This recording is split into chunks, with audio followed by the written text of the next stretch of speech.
मित्रांनो, आज आपण ननेगावमधील गणेश बिराजदार यांच्या कांद्याच्या प्लॉटवरती आहे। या ठिकाणी आपण पाहतोय की कांदा पिकामधील जी प्रमुख समस्या आहे त्या संदर्भात आज आपण जाणून घेणार आहोत। हा जो कांदा माझ्या हातामध्ये कांद्याचं रोप आहे त्यामध्ये आपण पाहतोय की या ठिकाणी करप्या रोगाचा खूप मोठ्या प्रमाणात प्रादुर्भाव आपल्याला झालेला दिसून येतोय।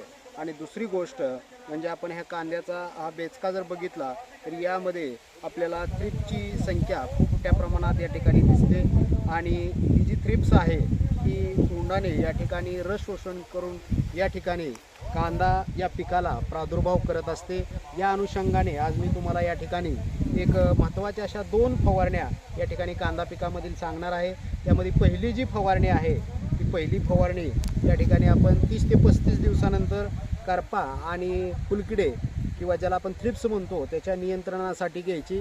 त्यामध्ये टोबेकोजोनाल 1 मिली अधिक त्यामध्ये रिझंट 1.5 मिली प्रति लिटर पाणी प्लस त्यामध्ये 1 मिली स्टिकर अशी एक संयुक्तिक 30 ते 35 दिवसानंतर पहिली फवारणी घ्यायची आहे, जेणेकरून आपल्याला या रोगाचा आणि किडीचा बंदोबस्त वेळीच करता येईल।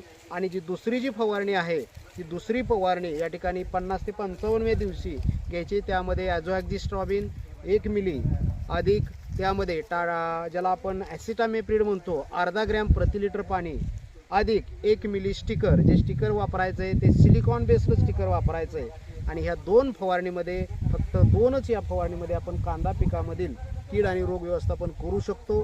सोबतच या ठिकाणी आपल्याला एक पिवळे चिकट सापळे या ठिकाणी आणि निळे चिकट सापळे कांदा पिकामध्ये जर वापरले तर निश्चित याचा कीड आणि रोग व्यवस्थापनासाठी खूप मोठ्या प्रमाणात या ठिकाणी फायदा होईल आणि ते तुम्ही कराल अशी अपेक्षा व्यक्त करतो। धन्यवाद।